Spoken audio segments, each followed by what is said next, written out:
IQ का yes, compose your dream. Hello दोस्तों, quick catch में आपका स्वागत है। इंडियन ज्योग्राफी के अंतर्गत आज के वीडियो में हम लोग भारत के प्रायद्वीपीय पठार को देखेंगे। कौन कौन से पठार हैं, उनकी क्या क्या विशेषताएं हैं, उनकी लोकेशन क्या है, और दक्षिण भारत की जो प्रायद्वीपीय हिस्सा है उसमें भारत की प्रमुख पहाड़ियाँ कौन सी हैं जो दक्षिण भारत की हैं, जैसे आपका अरावली, पश्चिमी घाट, पूर्वी घाट, नीलगिरी पहाड़ी, अन्नामलाई पहाड़ी, इन सब के बारे में हम यहाँ पे चर्चा करेंगे। तो प्रायद्वीपीय क्षेत्र किसे कहते हैं? तो प्रायद्वीपीय क्षेत्र कहते हैं जो स्थल तीन तरफ से जल से घिरा होता है, उसको हम क्या कहते हैं? प्रायद्वीपीय क्षेत्र कहते हैं। तो भारत का प्रायद्वीपीय क्षेत्र में पठार स्थित है और पठारों में बहुत सारे खनिज पाए जाते हैं। तो यहाँ से क्वेश्चन एग्जाम में पूछे जाते हैं।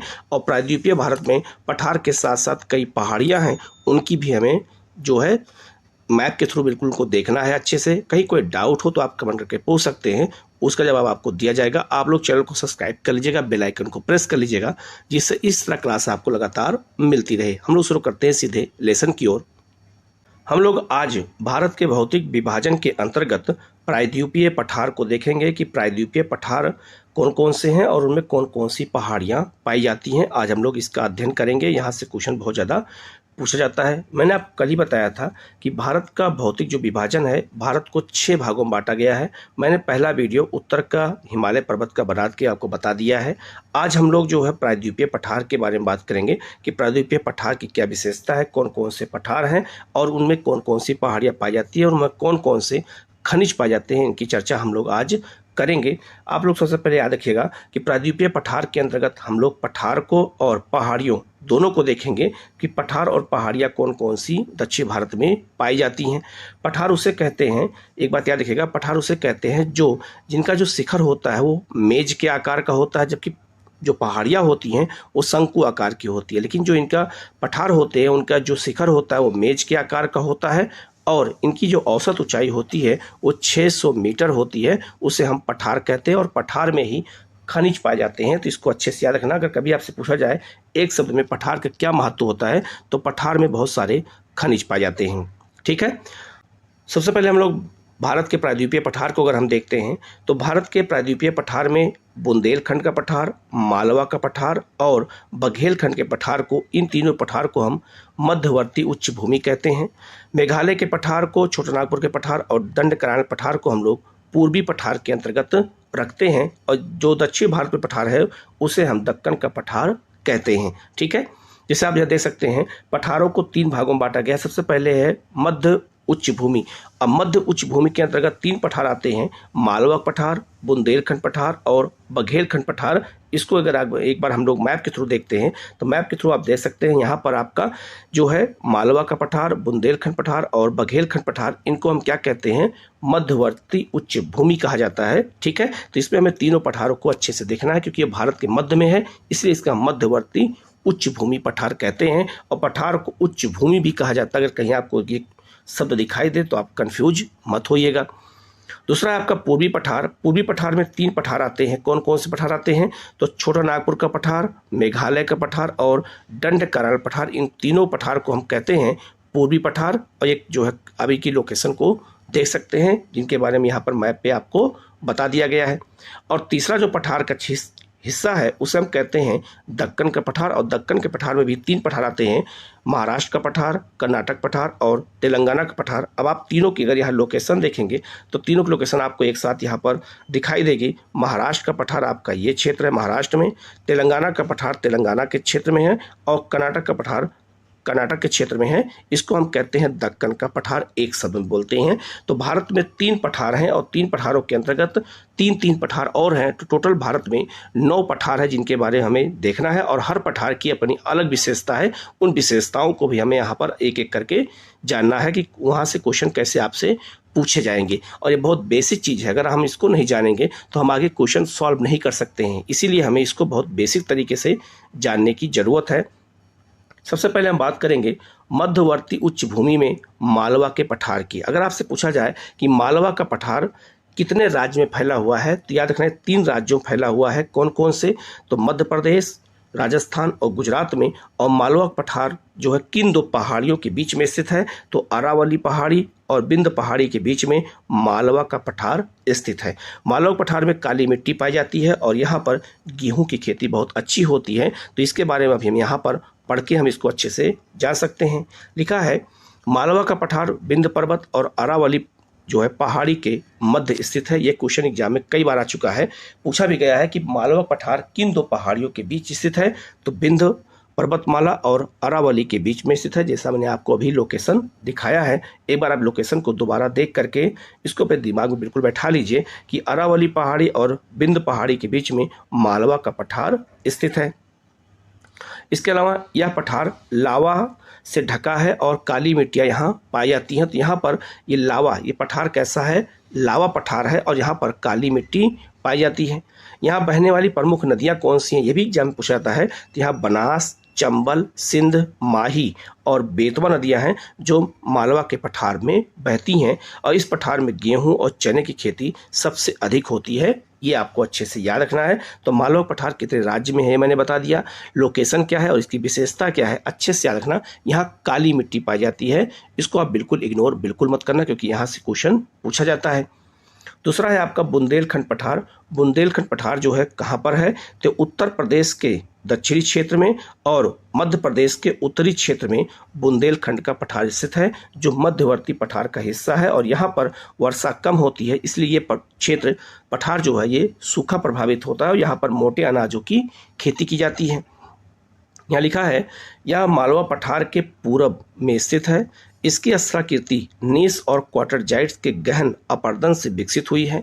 चंबल नदी द्वारा इसे महाखड्ड के कारण ही इस प्रदेश को उत्खात भूमि का प्रदेश कहते हैं। इसका मतलब यह हुआ, उत्खात भूमि का मतलब यह हुआ कि चंबल नदी ने यहाँ पे बहुत ज़्यादा अपरदन किया है, इसलिए यहाँ पर उत्खात भूमि मतलब यहाँ पर चंबल का बीहड़ बन जाता है। चंबल का बीहड़ कैसे होता है आप देख सकते हैं, ऊबड़ खाबड़ जो जमीन होती है उसको चंबल का बीहड़ कहते हैं, और इसीलिए यहाँ पर चंबल के डाकू भी बहुत ज़्यादा पाए जाते थे। ऐसा आपने बहुत पहले सुना होगा, फूलन देवी का भी नाम आपने सुना होगा। इसके अलावा बुंदेलखंड के अंतर्गत उत्तर प्रदेश के 5 जिले आते हैं और मध्य प्रदेश के 4 जिले बुंदेलखंड पठार के अंतर्गत शामिल होते हैं। इसको आपको अच्छे से याद रखना है। तो बुंदेलखंड पठार जो है मध्य प्रदेश और उत्तर प्रदेश दोनों में स्थित है और यहाँ से क्वेश्चन बार बार आपसे पूछे जाएंगे, तो इसको बहुत अच्छे से आपको याद करके रखना है। इसके अलावा इससे होकर जो नदियाँ बहती हैं, कौन नदियाँ हैं? तो केन, बेतवा और धसान नदियाँ कहाँ बहती हैं? तो बुंदेलखंड के पठार में बहती हैं और यह पठार सूखा प्रभावित क्षेत्र है, ये भी आपको अच्छे से याद रखना। यहाँ पर मोटे अनाजों की खेती की जाती है। तीसरा जो पठार है मध्यवर्ती पठार के अंतर्गत, उसे हम कहते हैं बघेलखंड का पठार। बघेलखंड के पठार की लोकेशन ये है, ये आपका छत्तीसगढ़ में और मध्य प्रदेश में पड़ता है और इसका विस्तार उत्तर प्रदेश के इलाहाबाद तक भी फैला हुआ है। याद रखना, बघेलखंड का पठार भी मध्यवर्ती पठार का हिस्सा है। यह पठार जो है मैकाल पर्वत के पूर्व और सोन नदी के दक्षिण में स्थित है। पूर्वी मध्य प्रदेश और उत्तरी छत्तीसगढ़ में यह फैला हुआ है। इस पठार के प्रमुख नदी कौन सी है? सोन नदी है। तो अगर आपसे कभी पूछा जाए कि सोन नदी जो बिहार में जाके गंगा से मिलती है वो किस पठार से होकर बहती है, तो वो जो है आपका बघेलखंड पठार से होकर बहती है। इसको आपको अच्छे से याद रखना। तो हर पठार की कुछ प्रमुख नदियां हैं, इनके बारे में याद रखना है। और इस पठार में चावल की खेती बहुत ज़्यादा होती है क्योंकि यहाँ पर जो है वर्षा भी होती है, तो यहाँ चावल की खेती बहुत ज़्यादा की जाती है और यहाँ पर लाल पीली मिट्टी भी पाई जाती है। यहाँ आगे लिखा भी है, यहाँ चूना पत्थर और बलुआ पत्थर और पूरब में ग्रेनाइट निर्मित है। यहाँ पर पठारी क्षेत्र में चावल की खेती भी की जाती है और इस पठार में लाल और पीली मिट्टी भी पाई जाती है बघेलखंड के पठार में। इसको आपको अच्छे से याद रखना है, ठीक है। अब हम बात करेंगे पूर्वी पठार। तो पूर्वी पठार में 3 पठार आते हैं, कौन कौन से? छोटा नागपुर का पठार, मेघालय का पठार और दंडकारण्य पठार। इन सबको हमें अच्छे से याद रखना है। और छोटा नागपुर का पठार से यहाँ से कई नदियाँ निकलती हैं, इसको भी हमें अच्छे से यहाँ पर देखना है। अब छोटा नागपुर का पठार की बात करते हैं तो छोटा नागपुर का पठार की लोकेशन आप दे सकते हैं। ये छोटा नागपुर का पठार, इसका जो विस्तार है, सबसे ज़्यादा विस्तार इसका झारखंड में पड़ता है, लेकिन इसका विस्तार जो है बिहार के दक्षिणी क्षेत्र में, छत्तीसगढ़ में, आपका पश्चिम बंगाल में और उड़ीसा में भी इसका विस्तार देखा जाता है। छोटा नागपुर का पठार, यहाँ पर याद रखना 98% बिटुमिनस कोयला पाया जाता है और यह इस छोटा नागपुर के पठार की सबसे ऊंची चोटी का नाम है पारसनाथ की पहाड़ी है। ये सबसे ऊंची चोटी है किसकी? छोटा नागपुर के पठार की। इस पठार में कोयला भी, अभ्रक भी, यूरेनियम भी सब पाया जाता है। और इस पठार से कौन कौन सी नदियां निकलती हैं, अब आप इस लिस्ट को देख करके याद कर लीजिएगा। आप देख सकते हैं यहाँ से पुनपुन है, कोयल नदी है, इसके बाद आप देख सकते हैं यहाँ पे दामोदर नदी है। ऐसी बहुत सारी नदियां जो छोटा नागपुर के पठार से निकलती हैं, इसको भी आप अच्छे से याद रखना, यहाँ से क्वेश्चन एग्जाम में आपसे पूछा जाएगा। ठीक है, इसके बारे में हम विस्तार से पढ़ देते हैं। लिखा है, यह भारतीय प्रायद्वीप का उत्तर पूर्वी विस्तार है। यह संपूर्ण झारखंड, उत्तर पूर्वी छत्तीसगढ़, पश्चिम बंगाल के पुरुलिया जिले को समाहित करता है। इस पठार गोंडवाना क्रम की चट्टानों से निर्मित है। तो याद रखना, गोंडवाना क्रम चट्टानें कहाँ पाई जाती हैं, तो छोटा नागपुर के पठार में पाई जाती हैं, ये याद रखना है। इस पठार की ऊंचाई 300 से 900 मीटर तक देखी जाती है। इस पठार की सबसे ऊंची चोटी पारसनाथ की पहाड़ी है, जिसके मैंने आपको बता दिया है। इस पठार में भारत का 98% कोयला पाया जाता है, बिटुमिनस कोयला पाया जाता है, ये भी आपको याद रखना है। इस पठार से नदी कौन कौन से निकलती है, अभी मैंने आपको दिखाया भी था। दामोदर नदी, अजय नदी, उत्तरी कोयल नदी, स्वर्णरेखा नदी जैसी नदियां कहाँ से निकलती हैं, तो छोटा नागपुर के पठार से निकलती हैं। इस पठार में चूना पत्थर, अभ्रक जैसे खनिज भी पाए जाते हैं, जैसा मैंने आपको अभी बता दिया है। इस पठार से बिहार में निकलने वाली प्रमुख नदियां हैं फल्गु, पुनपुन जैसी नदियां भी निकलती हैं। कहाँ पर, तो बिहार में। और छोटा नागपुर के पठार के अंतर्गत कोडरमा पठार, हजारीबाग का पठार, रांची का पठार और सिमडेगा का पठार भी शामिल है। तो छोटा नागपुर के पठार में कई पठार शामिल हैं। आप जरा इस चित्र को देख करके अच्छे से याद कर लीजिएगा। तो छोटा नागपुर का पठार बड़ा पठार है, उसमें कई छोटे छोटे पठार भी हैं, सबकी लोकेशन वहाँ देखो दिया गया है। कोडरमा पठार, हजारीबाग का पठार, रांची का पठार और सिमडेगा का पठार। ये भी आपसे पूछा जा सकता है कि सिमडेगा का पठार किसका हिस्सा है, तो छोटा नागपुर के पठार का हिस्सा है। छोटे छोटे पठार उसमें स्थित हैं जो अलग अलग खनिजों के लिए जाने जाते हैं। ठीक है, तो आप इसको अच्छे से याद रखना, यहाँ से क्वेश्चन एग्जाम में पूछा जाता है, तो आपके क्वेश्चन गलत नहीं होने चाहिए। ठीक है, अब हम बात करेंगे मेघालय के पठार की। तो मेघालय के पठार को बताने से पहले हम आपको बता देते हैं कि मेघालय के पठार में 3 पहाड़ियां हैं। कौन कौन सी पहाड़ियां आप चित्र में देख सकते हैं, गारो, खासी और जयंतिया।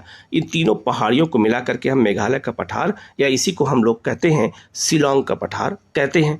याद रखना, जो मेघालय का पठार है ये प्रायद्वीपीय पठार का हिस्सा है, जो जब हमारी पृथ्वी, खास करके जो हमारा इंडियन प्लेट है, जब यूरेशियाई प्लेट से टकराया था, तो याद रखना छोटा नागपुर के पठार से टूट करके मेघालय का पठार अलग हो गया था। तो दोनों के बीच में जो गैप हो गया था, इसी को मालदा गैप कहते हैं, या इसी को हम कहते हैं गारो और आपका जो है राजमहल गैप कहते हैं, क्योंकि राजमहल पहाड़ी यहाँ पर है और गारो पहाड़ी यहाँ पर है। तो इसके बीच में जो गैप है, इसी को मालदा गैप या राजमहल और गारो गैप कहते हैं। और इसी से गैप से गंगा नदी बांग्लादेश में प्रवेश करती है। तो अगर पूछा जाए आपसे कि छोटा नागपुर के पठार और मेघालय के पठार में कौन सा गैप है, गैप का नाम मालदा गैप है, या इसी को हम राजमहल गारो गैप के नाम से भी जानते हैं। ये टूट करके अलग हुआ है। तो प्रायद्वीपीय पठार का हिस्सा है मेघालय पठार। आप ये कभी मत समझिएगा कि यह हिमालय का हिस्सा है। ठीक है, इसके बारे में लिखा हुआ है, यह एक आयताकार पठार है जो भारतीय प्रायद्वीप से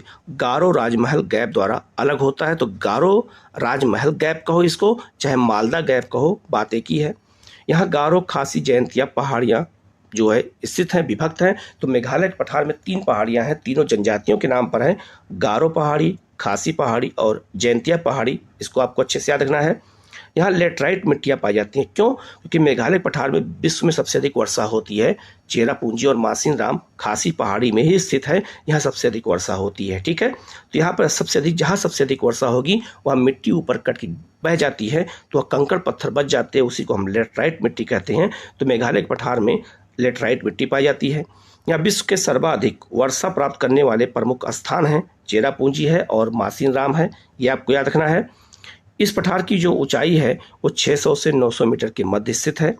इस पठार में कोयला और नाइट्रेट का उत्पादन किया जाता है। तो नाइट्रेट का उत्पादन किस पठार में होता है, तो ये आपको याद रखना है किस पठार में। वो पठार है आपका मेघालय पठार। और यहाँ पर जो है क्या कहते हैं, रेट माइनिंग की जाती है, जिसे हम चूहा माइनिंग कहते हैं। रेट माइनिंग की जाती है कोयले के लिए, ये आपको याद रखना है। इस पठार में विश्व के सबसे अधिक वर्षा होती है। मासीराम और चेरापूंजी इसी पठार में खासी पहाड़ी में स्थित हैं। वनस्पतियों के अभाव के कारण यह पठार सूखा प्रभावित रहता है। अब बड़ी विडंबना आपको यह है कि विश्व में सबसे अधिक वर्षा होती है मेघालय पठार में, लेकिन मेघालय पठार सूखा प्रभावित होता है। क्यों? क्योंकि इस पठार में वनस्पतियां नहीं पाई जाती हैं, तो सारा पानी नीचे की ओर बह के चला जाता है, इसीलिए इस पठार में सूखा भी होता है। ये आपको याद रखना, एक बहुत बड़ा विडंबना है किस पठार की? मेघालय के पठार की। इसको आपको अच्छे से याद रखना है, ठीक है। तो मेघालय पठार किस पठार का हिस्सा है? तो छोटा नागपुर के पठार का हिस्सा था, जो टूट करके अलग हुआ है, जिसे मालदा गैप कहते हैं, या फिर इसे हम गारो आपका जो है, या फिर राजमहल गैप कहते हैं, ठीक है। अब हम लोग पूर्वी पठार के अंतर्गत दंडकारण्य पठार को देखेंगे। इस पठार को बस्तर का पठार भी कहते हैं, इसको आपको अच्छे से याद रखना, इसे बस्तर का पठार कहते हैं। और सबसे अधिक नक्सलाइड एरिया यही है, दंडकारण्य का क्षेत्र, ये पूर्वी पठार का हिस्सा है।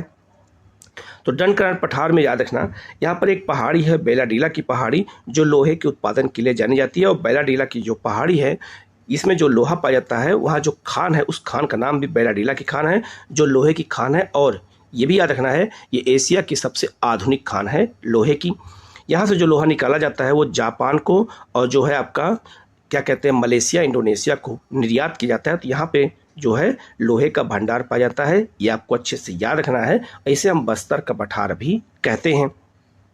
लिखा है इस पठार को बस्तर के पठार के नाम से भी जाना जाता है।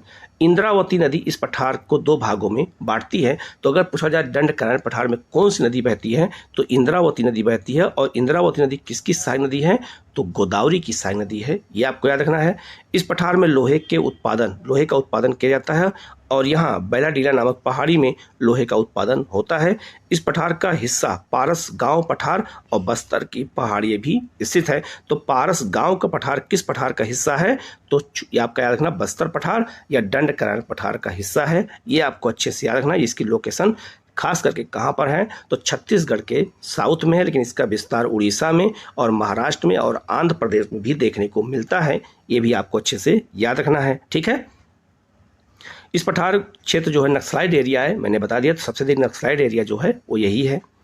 अब आप बात करते हैं हम दक्कन के पठार की। तो दक्कन के पठार में तीन पठार शामिल हैं, महाराष्ट्र का पठार, तेलंगाना का पठार और कर्नाटक का पठार। और तीनों पठार की विशेषता अलग अलग है। हम तीनों को एक शब्द में बोलते हैं, दक्कन का पठार बोलते हैं, ठीक है। इसे हम दक्कन ट्रैप भी कहते हैं।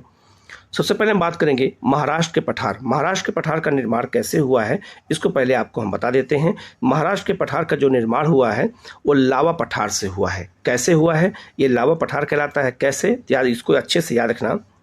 ये आपका धरातल है, और धरातल के नीचे जो है याद रखना मैग्मा, ज्वालामुखी क्रिया होने के कारण ये मैग्मा नीचे हो गया, और जो ऊपर वाला भाग है इसको हम कहते हैं लावा। तो मैग्मा धरातल के नीचे होता है, ऊपर वाले भाग को हम लावा कहते हैं। अब दोनों में ठंडा पहले कौन सा होगा? तो लावा ठंडा होगा, और लावा के ठंडा होने से चट्टान कौन सी बनती है? बेसाल्ट की चट्टान बनती है। और बेसाल्ट की चट्टान के टूटने से काली मिट्टी बनती है, इसीलिए काली मिट्टी को बेसाल्ट मिट्टी भी कहते हैं। ग्रेनाइट बहुत जो है नीचे होता है, इसलिए देर में ठंडा होता है, इसीलिए जो है मैग्मा के ठंडा होने से चट्टान कौन सी बनती है? ग्रेनाइट बनती है। और यहीं पर महाराष्ट्र में आपका देखा होगा, आपने सुना होगा, अजंता एलोरा की गुफाएं हैं जो ग्रेनाइट पहाड़ों से बनी हुई हैं। तो ग्रेनाइट धरातल के नीचे पाया जाता है, जो सबसे कठोर है। और ग्रेनाइट का उपयोग हम लोग अपने घरों में करते हैं सिलबट्टे के रूप में, ठीक है। तो याद रखना बेसाल्ट ऊपर हो गया और आपका ग्रेनाइट नीचे होता है। तो जो आपका याद रखना जो मैग्मा ऊपर आके फैल जाता है, इसी को हम लावा पठार कहते हैं। और महाराष्ट्र के पठार का निर्माण लावा से हुआ है, ये आपको अच्छे से याद रखना है, ठीक है। आप इसकी लोकेशन देख सकते हैं। जो महाराष्ट्र का पठार है इसमें इसे हम लावा पठार कहते हैं, और यहाँ काली मिट्टी पाई जाती है। इसीलिए काली मिट्टी पाए जाने के कारण यहाँ कपास की खेती बहुत ज़्यादा होती है, इसीलिए इसको हम कपासी मिट्टी भी कहते हैं, काली मिट्टी को। ये आपको याद रखना है। और यहाँ पर सूती कपड़े का उत्पादन बहुत ज़्यादा किया जाता है, क्योंकि यहाँ पर काली मिट्टी में कपास का उत्पादन ज़्यादा होता है। इसके बारे में हम लोग पढ़ लेते हैं। लिखा है यह पठार दक्कन पठार का हिस्सा है, जो बेसाल्ट चट्टानों से बना हुआ है। अभी मैंने आपको बताया। इस पठार में ज्वालामुखी क्रिया के कारण लावा से निर्मित है। इस पठार में काली मृदा पाई जाती है, और यह पठार कपास की खेती के लिए प्रसिद्ध है, मैं बता दिया हूँ। इस पठार की गहराई 2000 किलोमीटर तक है। इसकी औसत ऊंचाई 300 से 900 मीटर है, ये आपको याद रखना है। यहाँ से क्वेश्चन एग्जाम में कई बार पूछा गया है, तो गलत क्वेश्चन नहीं होना चाहिए। अब हम बात करेंगे कर्नाटक के पठार की। तो कर्नाटक के पठार में याद रखना, कर्नाटक के पठार में जो है मैसूर का पठार भी शामिल है और इस पठार में कई चीज़ों का उत्पादन होता है। सबसे अधिक लोहे का उत्पादन अगर कहीं होता है तो कर्नाटक के पठार में, सबसे अधिक सोने का उत्पादन होता है तो कर्नाटक के पठार में। तो भारत का 60% लोहा और 98% सोने का उत्पादन कर्नाटक के पठार में होता है। इसके अलावा इस पठार के ऊपर कॉफ़ी की खेती होती है, इसीलिए कॉफ़ी के उत्पादन में भी पहला स्थान किसका है? कर्नाटक का है। और यहाँ पर रेशम का उत्पादन बहुत ज़्यादा होता है, इसलिए कर्नाटक जो है रेशम के उत्पादन में भी नंबर 1 है। तो ये सब डाटा को आप अच्छे से याद रखना, यहाँ से क्वेश्चन एग्जाम में पूछा जाता है। यह कर्नाटक के पठार की विशेषता है। लिखा है कर्नाटक का पठार के अंतर्गत मैसूर का पठार, बेंगलुरु का पठार शामिल है। इस पठार में बाबा बोदन की पहाड़ी, शिमोगा की पहाड़ियाँ हैं जो लोहे के लिए प्रसिद्ध हैं, ये आपको याद रखना है। तो बाबा बोदन की पहाड़ी कहाँ पर है? महाराष्ट्र के पठार में है। और बाबा बोदन की पहाड़ी के नीचे लोहा पाया जाता है और उसके ऊपर कॉफ़ी की खेती होती है। इस पठार में कॉफ़ी की खेती की जाती है और यहाँ लाल और पीली मिट्टी पाई जाती है। संपूर्ण कर्नाटक पठार की ऊंचाई 300 से 800 मीटर के मध्य पाई जाती है। इस पठार में भारत का सबसे अधिक सोने का उत्पादन होता है और इसी पठार में सोने की कोलार की खान भी स्थित है। तो बेंगलुरु के पास कोलार की खान है जो सोने के लिए जानी जाती है और ये किस पठार का हिस्सा है? कर्नाटक के पठार का।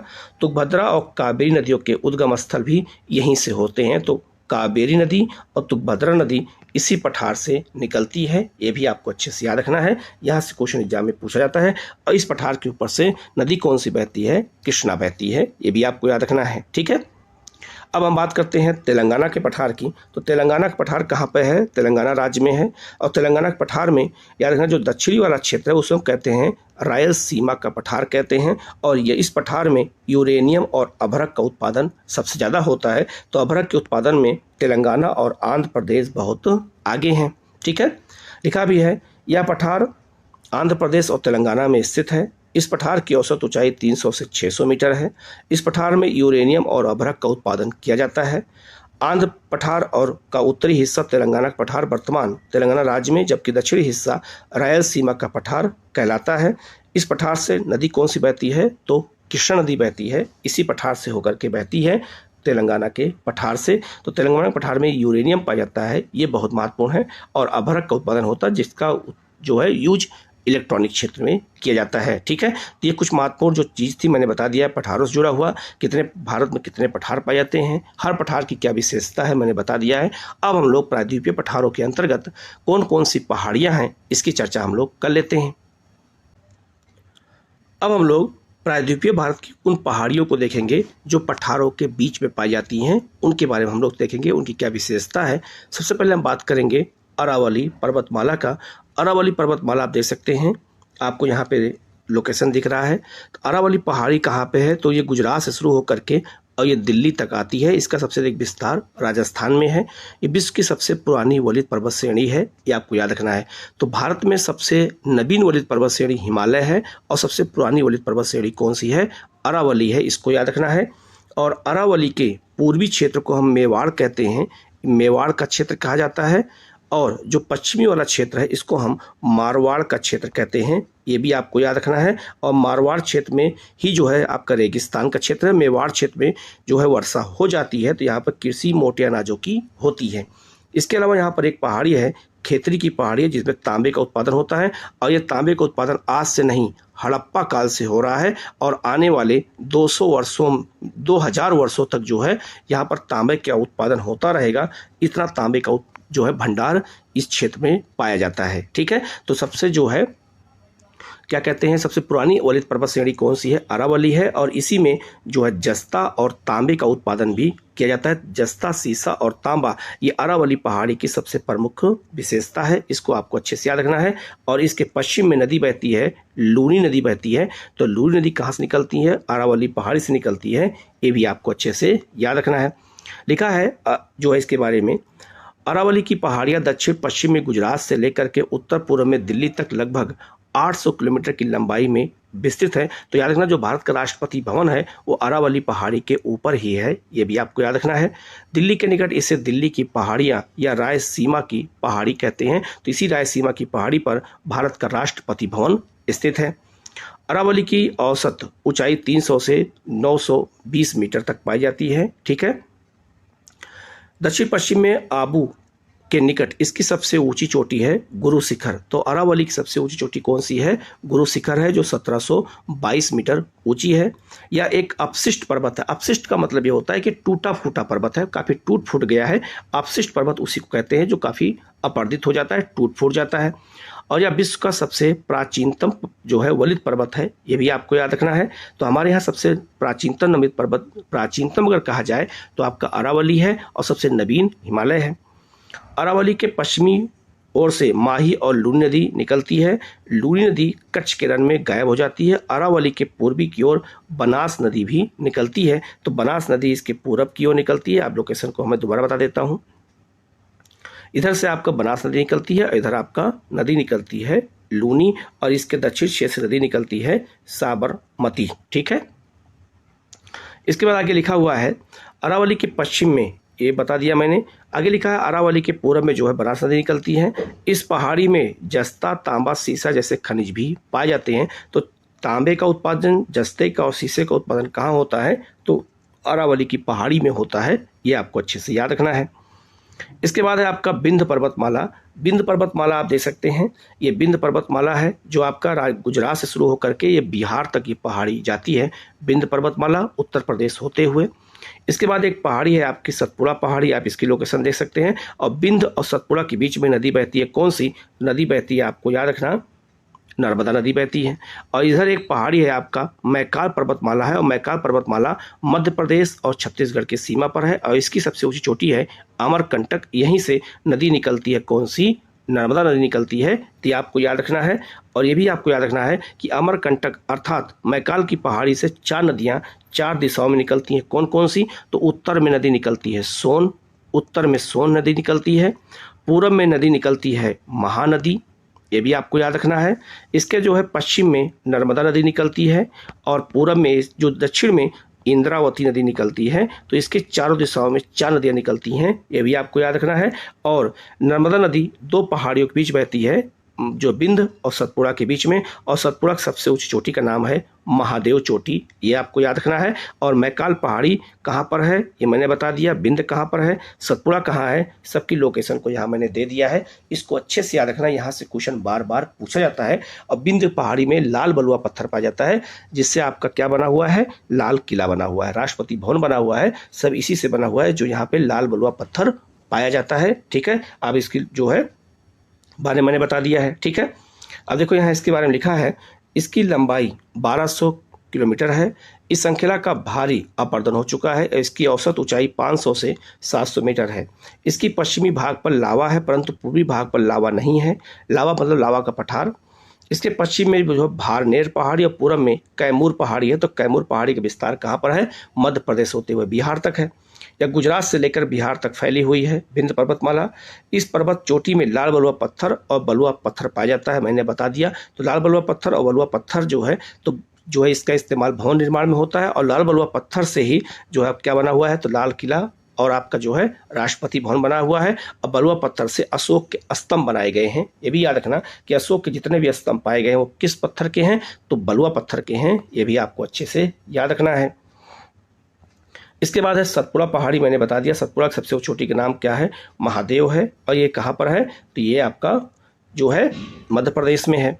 लिखा है सतपुड़ा श्रेणी दक्कन पठार का ही भाग है, जो ब्लॉक पर्वत का उदाहरण है। इसके दोनों ओर नर्मदा और तापी नदियों जो है भूभ्रंश घाटियों में बहती हैं। ठीक है। तो याद रखना, जो आपका सतपुड़ा पहाड़ी है ये आपका एक क्या है? तो ये आपका एक ब्लॉक पर्वत है, और इसके इस तरफ नर्मदा उत्तर में और दक्षिण में तापी नदी बहती है। तो नर्मदा और तापी के बीच में कौन सा पर्वत है? सतपुड़ा है। ये भी क्वेश्चन आपसे एग्जाम में पूछा जा सकता है। इसके अलावा संरचनात्मक दृष्टि से सतपुड़ा को 3 भागों में बांटा जाता है। पश्चिम से इसे राय पिपला की पहाड़ी कहते हैं, मध्य में महादेव पर्वतमाला कहते हैं, और पूर्व में मैकाल पर्वतमाला कहते हैं। और धूपगढ़ जो है सतपुड़ा की सबसे ऊंची चोटी है, जो पंचमढ़ी पहाड़ी इसी पर स्थित है, जो बायो रिजर्व के लिए जानी जाती है। तो धूपगढ़ और पंचमढ़ी पहाड़ी कहाँ पर है? ये आपका सतपुड़ा में है। यहाँ से भी क्वेश्चन एग्जाम में आपसे पूछा जा सकता है। ठीक है। अब हम लोग मैकाल पर्वत श्रेणी को देखते हैं। तो मैकाल पर्वत श्रेणी कहाँ पर है? तो मैंने बताया था पहले भी, ये छत्तीसगढ़ और मध्य प्रदेश की सीमा पर है। इसकी सबसे ऊंची चोटी है अमरकंटक और इसके चारों दिशाओं में 4 नदियाँ निकलती हैं। मैंने चारों को बता दिया था कि उत्तर में सोन, पूरब में महानदी, दक्षिण में आपका इंद्रावती और पश्चिम में नर्मदा नदी निकलती है मैकाल पर्वत श्रेणी से। लिखा है यह पर्वत श्रेणी मध्य प्रदेश और छत्तीसगढ़ की सीमा पर स्थित है। मैंने बता दिया था। मैकाल पहाड़ी का सर्वोच्च शिखर अमरकंटक है, जो पुरानी शैलों से निर्मित एक ब्लॉक पर्वत है। अमरकंटक कई नदियों का उद्गम स्थल है। अमरकंटक पर्वत के पश्चिम की ओर नर्मदा नदी, उत्तर की ओर सोन नदी, दक्षिण की ओर महानदी जो है निकलती है। दक्षिण की ओर महानदी और जो है इंद्रावती नदी दोनों निकलती है, जो पूरब की ओर बहते हुए महानदी आगे बढ़ जाती है। ठीक है, तो इसको अच्छे से आपको याद रखना है। ठीक है, इसके बाद बात करेंगे पश्चिमी घाट। पश्चिमी घाट एक पहाड़ी है, ये भी याद रखना, पर्वतमाला है। पश्चिमी घाट की जो है लंबाई है, याद कहाँ से कहाँ है? तो गुजरात के सूरत से लेकर के और ये कन्याकुमारी तक, इसको हम कहते हैं पश्चिमी घाट। और पश्चिमी घाट 2 भागों में विभाजित है।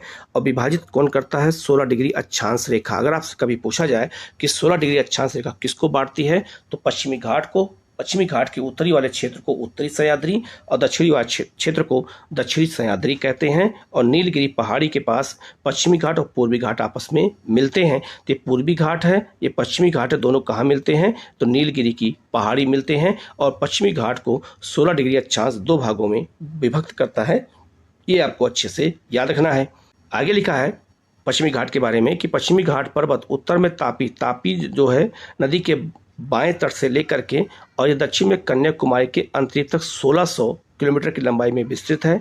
इसे सह्याद्री भी कहते हैं। यह हिमालय के बाद भारत की दूसरी सबसे लंबी पर्वत श्रेणी है। सबसे लंबी पर्वत श्रेणी कौन सी है? हिमालय है। और दूसरी कौन सी है? तो ये आपका पश्चिमी घाट है। ठीक है, इसे 2 भागों में बांटा जाता है, उत्तरी सह्याद्री और दक्षिण सह्याद्री। 16 डिग्री अक्षांश उत्तरी और दक्षिण सह्याद्री को आपस में विभाजित करते हैं, जो गोवा से होकर के गुजरती है। उत्तरी सह्याद्री की अगर बात करते हैं तो उत्तरी सह्याद्री जो है के ऊपरी सतह पर लावा निक्षेप है। और उत्तरी सह्याद्री का सर्वोच्च शिखर कालसूबाई है। तो उत्तरी सह्याद्री का सबसे ऊंचा शिखर कौन सा है? कालसूबाई है। और उत्तरी सह्याद्री को 2 दर्रे स्थित हैं, एक पालघाट दर्रा, एक भोरघाट दर्रा। तो पालघाट भोरघाट दर्रा या पश्चिमी घाट में है।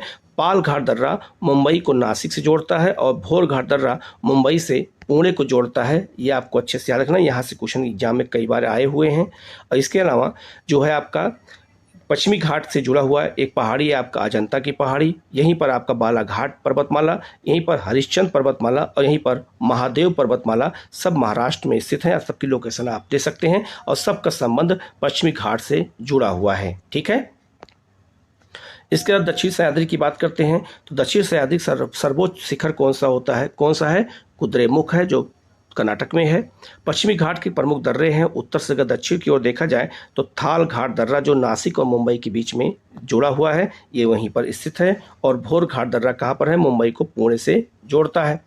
इसके अलावा पालघाट दर्रा भी है, जो कोयम्बटूर और कोचीन के बीच संपर्क को जोड़ता है। और सेनकोट्टा दर्रा तिरुवनंतपुरम को मदुरई के बीच में संपर्क को जोड़ता है। इसके बारे में आगे भी हम आपको बताएंगे। पश्चिमी घाट से गोदावरी नदी निकलती है, कृष्णा नदी निकलती है, कावेरी नदी निकलती है। ये सब नदियाँ निकलती हैं और आके बंगाल की खाड़ी में अपना डेल्टा का निर्माण करती हैं। तो पश्चिमी घाट से ये प्रमुख नदियाँ भी निकलती हैं। ठीक है, अब बात करते हैं नीलगिरी। तो नीलगिरी पहाड़ी याद रखना, नीलगिरी की लोकेशन कहाँ है? तो नीलगिरी की पहाड़ी 3 राज्य में है। कौन कौन से राज्य में है? तो कर्नाटक, केरल और तमिलनाडु की जो है तो क्या कहते हैं ट्रांजैक्शन फेज पे स्थित है।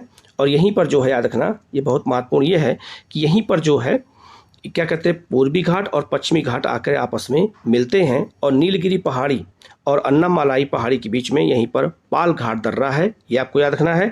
और जो है याद रखना, अन्नामलाई पहाड़ी यहाँ पे आप देख सकते हैं, अन्नामलाई पहाड़ी और इलायची पहाड़ी के बीच में जो दर्रा है उसको हम कहते हैं सेनकोट्टई दर्रा। ये है आपका, ये आपको याद रखना है। और यहीं पर तमिलनाडु में कुछ पहाड़ियाँ हैं जो पूर्वी घाट का हिस्सा हैं। सेवराय पहाड़ी, पालनी पहाड़ी और जावली पहाड़ी, ये तीनों तमिलनाडु में हैं जो पूर्वी घाट का हिस्सा हैं। ये आपको याद रखना है। अन्नामलाई पहाड़ी की सबसे ऊंची चोटी है अनाईमुड़ी। और याद रखना, अन्नामलाई पहाड़ी कर्नाटक और केरल के बीच में सीमा बनाती है, जबकि इलायची पहाड़ी कर्नाटक और केरल के बीच में सीमा बनाती है। और इसकी सबसे ऊंची चोटी है अगस्ता अगस्ता पर्वतमाला है और अन्नामलाई की अनाईमुड़ी है जो दक्षिण भारत की सबसे ऊंची चोटी है। ये आपको अच्छे से याद रखना है, ठीक है।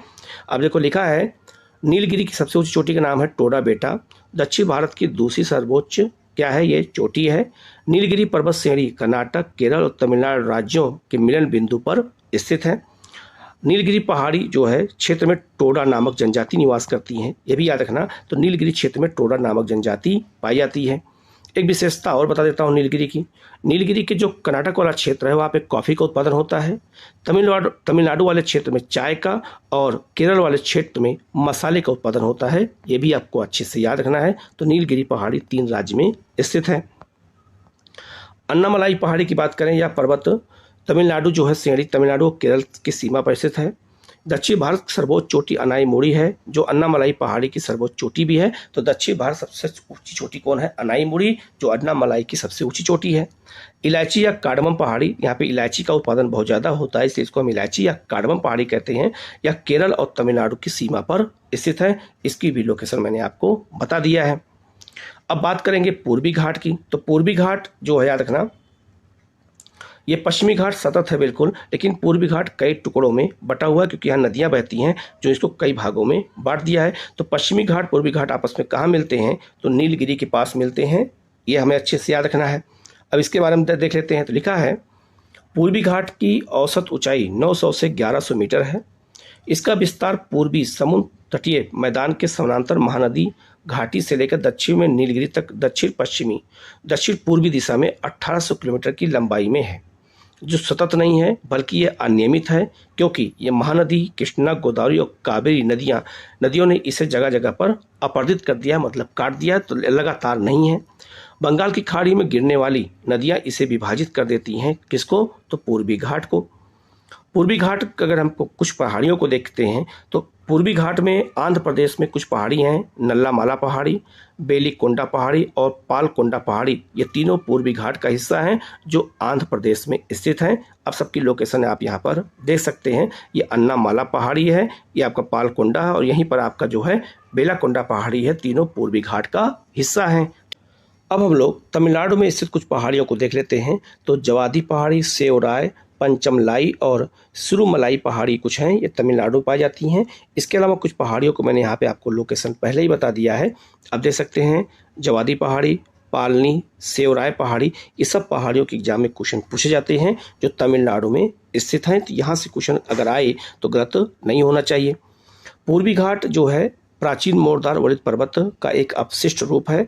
इसका सर्वोच्च शिखर विशाखापट्टनम चोटी है और महेंद्रगिरी इसकी दूसरी सबसे ऊंची चोटी है। ये आपको याद रखना है। जो पूर्वी घाट की सबसे ऊंची चोटी कौन सी है, विशाखापट्टनम, इसके बाद महेंद्रगिरी है। ये आपको अच्छे से याद होना चाहिए। अब आगे बढ़ते हैं, हम लोग गुजरात की पहाड़ियों को देख लेते हैं। तो गुजरात में बहुत सारी पहाड़ियां हैं, इनको अच्छे से हमें याद रखना है। यहाँ से क्वेश्चन अगर एग्जाम में आए तो गलत ना होने पाए। गुजरात में जो ये वाला क्षेत्र है इसको हम कच्छ का जो है प्रायद्वीप कहते हैं, इसको हम काठियावाड़ प्रायद्वीप कहते हैं। तो कच्छ वाले क्षेत्र में कच्छ की पहाड़ी और धौला पर्वतमाला है, इसको याद रखना। धौला पर्वतमाला कई बार पूछा गया है तो कहाँ पर है, तो याद रखना ये आपका गुजरात में है। काठियावाड़ वाला क्षेत्र में अगर देखा जाए पहाड़ियों को देखा जाए कौन कौन सी पहाड़ी हैं, तो मांडो पहाड़ी, वर्धा पहाड़ी, गिरनार पहाड़ी और गिर पर्वतमाला है। यह कहाँ पर है, सब गुजरात के काठियावाड़ क्षेत्र में है।